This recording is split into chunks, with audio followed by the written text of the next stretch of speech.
Hello there my fellow holotable heroes, and welcome to another Grand Arena video highlights. So these are the leftover battles there that I do have to share with you from week 3 in season 24. I've done a separate video for the Omicron battle, so that was either me trying to counter teams that had Omicrons on them, or me using Omicron teams to counter other enemies. For this one I just want to kind of do the leftover battles here. So the first battle for you today I have for you is my Troopers versus Darth Revan. Now this is pretty much a standard Darth Revan teams. Everybody's placing on defense with Talon, because then Talon gives plus 20 extra speed to Darth Revan, which makes it harder obviously for Troopers to outrun them. So with that in mind, I did remote my Piet. He used to be like 320 something, now he's 340 something speed, just bumped him up for that plus 20 speed that Talon would give to Darth Revan, and obviously we are still getting plus 20 speed from Veers as well anyways. So in most cases, as long as obviously Piet can still go first, Troopers will still do some nice work versus this kind of Darth Revan lineups. And because there is no HK on the enemy side now, because Talon replaced him here, you are more free to use their range trooper and his special ability that gives you protection up. So just showing you now mods from my troopers. So there's no Marauder as well, so no need to use Death Trooper. Then Stark is a better choice, just to give you a little bit extra defense penetration for your troopers from his unique. And there's in Piet, fast enough. My Dark Trooper Relic 6. I'm always a little bit worried, when I do go up against these kind of Relic top teams, especially Relic 5 with, defense mods on Sith Empire Trooper. I wasn't sure, really, will I be able to burn for him fast enough? But anyway, I decided to give it a go and see how it goes. Let's just go ahead, obviously get these buffs going there, get more buffs. With no HK, we can now use this ability to get some nice attacks. Perfect. No AoEs here, just basic for now with Veers. We'll save AoE for later. As you can see, not doing much progress, so I didn't do a punch with Dark Trooper. Instead, I boosted turn meter to my team. So we can keep going. There we go. Sith Empire Trooper down. Basti should be now next. I got her in the red. But because I had now 18 stacks of Emperor's Trap already, I thought, what, let's just swarm Malak. Hopefully this will take him out. There we go. Malak's gone. Just basic over on Bastila, and then we'll just keep this train going. Now here I was thinking, well, if I punch Darth Revan, then obviously unique from Talon, they will kick in, they will get a turn, and they'll snipe some banners. I'm like, maybe the AoE can actually finish off Talon there. I've got lots of buffs, big AoE there, 90k, finished off Talon to prevent obviously Darth Revan and Talon getting a turn, sniping some banners. And now it's just a case of just putting a hit on Darth Revan for clean, easy 65 banner win.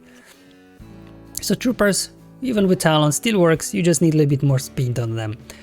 So I'm slowly now starting to use my Bad Batch. They're finally kind of ready to go, except Omega. She's still 6-star gear 11. I'm halfway through 7 stars. So I'm just trying to see how I can best utilize Bad Batch. They're very good for some max banner wins because of all the protection recovery and everything. So this is versus Kylo Ren Unmasked. Now obviously Hux, because of Hux they will start with advantage, and you can't gain bonus turn meter when Hux has advantage, right? But obviously because my Bad Batch Echo will be fast enough to still go before them, he can just go ahead, dispel advantage up, and then you can start gaining bonus turn meter. So obviously you need to do a speed check here. Is your Bad Batch Echo fast enough? Don't forget to account for plus 30 speed there from leadership from Kylo Ren and Musk. Obviously if it's Hux lead, they don't get extra speed. Just something to bear in mind. Also got decent speed as well there on Tech, so he can immediately follow up after Echo with his AoE stun. Hopefully we can get some stuns there to land. That's why I do have some potency on him. I actually have some potency as well on my Wrecker. He's got a stun as well, right? So we have to make sure we land those stuns reliably. Slightly worried about my Gear 11 6-star Omega, but hopefully we can keep these guys stunned and that they don't snipe some banners away. So here we go, Echo, my Echo goes first. We can go ahead dispel, and because we dispel advantage, we were actually able to start gaining bonus turn meter now. Got a stun there, perfect. I'm just going to do another AoE to get defense up. Now we can start doing true damage here actually. Still no stance of color and unmask actually. So obviously need to worry about hugs there, and as well Sith Trooper. So what I'm going to do is swap thermometer over there, and now I can actually alt target color and unmask, call Hunter for assist. So we got 2 hits, down they go, and obviously because of you know, healing immunity, color and unmask, he can't really recover health from his unique. We are doing some true damage, you know, a little bit by a little bit. 65 banners. I'm really loving Bad Batch, to be honest, and that's why I got another Bad Batch battle for you as well. So this versus Rey Jedi training without BB-8. So again, you know, my Echo there will be fast enough to go first. I doubt it. They have a Fiend that's at plus 340 speed. But obviously, always do make sure to check speeds, because again, you never know, right? Sometimes I forget to check speeds. You know, 321, that's decent actually for Finn. I wish my Finn would be that quick, but he's not. Also, Poe, you know, 285 for just an offense set is not too bad actually. And Rey Scavenger, 289. I mean, that's okay, I guess, as well. I'm not gonna show you my Bad Batch mods again, because they're exactly the same as in the previous battle. Again, Echo goes first. Obviously, Rey, if she does have all her Zetas, right, one of the Zeta there will give her 40% chance to cleanse debuffs of her. That's why she was able to cleanse off the days and everything. So I'm just trying to see here what I can do. If I can get Rey out before she causes too much trouble. Let's get defense up so we can start doing now true damage. Do one AoE over here. Okay, perfect. Let's call Hunter for an assist. There we go, down they go.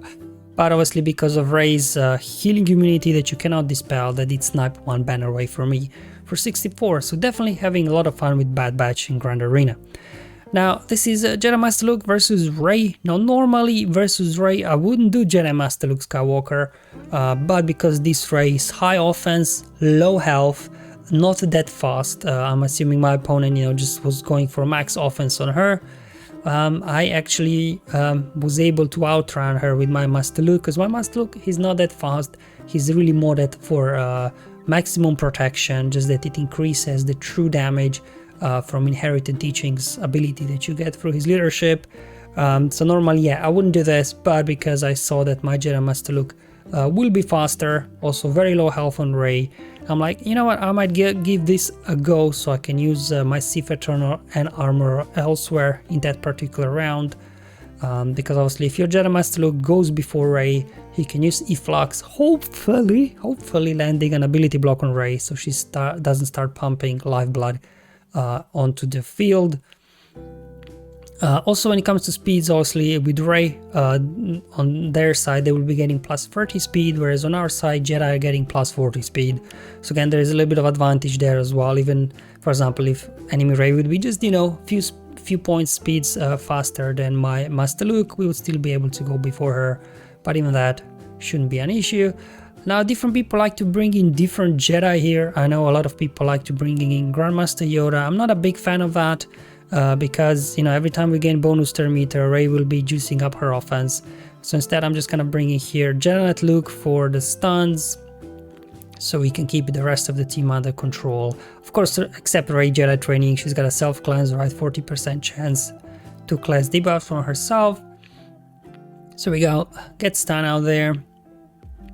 And first I'm trying to get now Rey into damage immunity, so when she comes out of her ultimate we can hopefully finish her up before she does too much damage. And then the reason why I probably bring Julie in here is in case her ultimate does take somebody out, he can come back, bring them back and revive them. He's quite tanky, so you know, he should be able to survive hits. Obviously the Whirlwind will prevent revives, so one of your allies do die from Whirlwind, they won't be able to come back. Rey will go into her ultimate soon, so I'm just kind of trying now to finish off Fiend there, trying to get her other allies into damage immunity as well at the same time. Okay, here we go, we pop the ultimate. Now that we got ultimate, we can ignore the taunt for those situations when Holdo does get a taunt up. And here, no sense of using inherited teachings, you won't do any damage. All you'll be doing is giving yourself a bonus turn meter and juicing up Rey's offense. So while she's in ultimate, there's no point, because it will be detrimental to your team. So just kind of keep using here basic attacks, maybe stuns and things like that. Let Rey do her thing, and once she's out, then you can go all out on her. Again, you can use inheritance teachings here to boost damage. You can use Jedi Wheel hit there as well from Luke to get extra offense going as well. I think one more hit, almost got her. I think let's call him for an assist. One hit, two hit, down she goes, and now just a case of cleaning up the sides. Here I was trying to obviously stall the battle a little bit, just so I can maybe recover some health and protection, see who I can get back up, because obviously with inherited teachings ability we're, I think, recovering like 5% protection, and then Shakti's got as well big heal also, but again I got their damage immunity on my Luke, so instead I decided to keep topping up Julie and Kiarimundi, so I ended up with 62 banners in the end, so I was pretty happy with that. And in the end, just kind of like, you know, nothing too special of a battle here. Just I had this Maul team on the back zone that's good at sniping banners, right? So I did have Padme and just kind of leftover Galactic Republic characters. So I just decided to throw this in. It's not gonna be a high banner win, but at this point, you know, I was down already on all my good teams. So at least, you know, Padme here versus these kind of teams still works pretty well. With those kind of leftover Galactic Republic squads that we do have to, like Cody and Clone Sergeant, that we had to gear up to unlock Jedi Master Kenobi. Also, there's some dodging involved here, so the battle will drag on a bit, but you know, between healing from Barris and Padme, you know, there should be no threat really.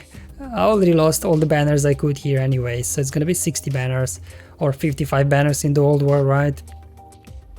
I'm still a little bit sometimes they're deceived when I see, oh, 60 banners, that's not bad, just to remember that actually that's 55 and it's not that great. Thank you for watching, I'll see you in the next one, but until then, have fun, enjoy your life, and may the RNG be with you, my friends.